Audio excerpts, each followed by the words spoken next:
ইয়াস্তাইনু চাও আমার কাছে, চাও ইয়াস্তাইনু কারকে চাইবার আছে, চাও আমার কাছে, বিসসাবরি ওয়াস সালাত, নামাজের দ্বারা আমার কাছে। ফাফিরু ইলাল্লাহ, আয় আমার কাছে আয়, কি চাইবি বল আমাকে। উদুনি আস্তাজিব লাকুম, তুমি চাও আমি দেব। তো বাড়িওয়ালা যদি দেখতে পারেন কয়েক কোটি টাকার মালিক, 3-4 তলা বিল্ডিং, পুরো বিল্ডিংটা এসি করা, বাড়িতে 5 জন মেম্বার, প্রত্যেকের এসি কার আলাদা আলাদা, প্রত্যেকের নামে একটা মোটা অঙ্কের টাকা সেখানে ডিপোজিট হয়ে আছে ব্যাংকে। মুরগির বাচ্চাটা কালকে জন্মেছে, চিঁচি চিঁচি করে, এর মূল্য কত দাম, কিন্তু একটু অসাবধানতার কারণে আপনার পাটা পড়ে গেছে। মালিক দেখলে ওফো, একটু যদি পাটা একটু দেখে যদি পাটা রাখতে পারতেন, বলুন তো।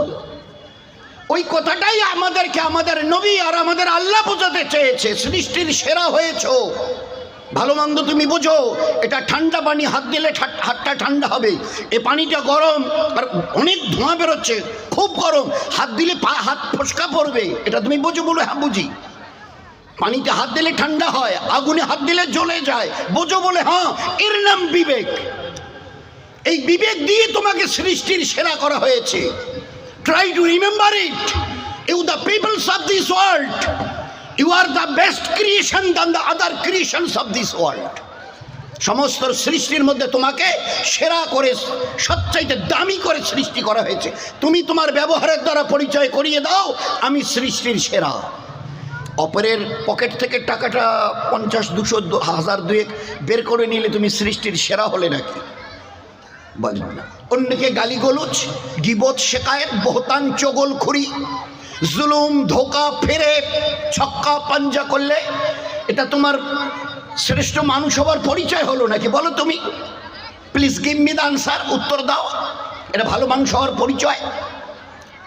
তোমার ভালো মানুষ হওয়ার পরিচয় তোমার মধ্যে মানবতা থাকবে, সহানুভূতিতে থাকবে, সুশৃঙ্খল একটা জীবন ব্যবস্থা থাকবে, সহমর্মিতা হবে, সবার প্রতি প্রেম, প্যার, মহব্বত বিলাবে, নফরত আর ঘৃণাকে তুমি দাফন করবে। বিলাও, মহব্বত দেখিয়ে দাও আমি সৃষ্টির সেরা।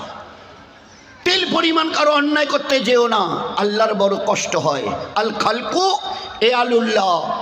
ওই জন্য নবীজি বলেছিলেন, এ গাছের পাতাটা বিনা কারণে ছিঁড়িও না, যা হয়ে গেছে হয়ে গেছে, আগামীতে আর নয়। তো একটা গাছের পাতা ছিঁড়লে যদি নবী বলেন তোমাকে কেয়ামতে জালিম রূপে দাঁড় করানো হবে, তো একটা বিড়ালের বাচ্চাকে যদি মেরে দিই তো কী হবে? একটা মানুষকে যদি জবাই করে দিই, অন্যায়ভাবে কতল করি তো কী হবে? আমার আল্লাহ খুশি হবে। বাবা বাবা, তুমি বড়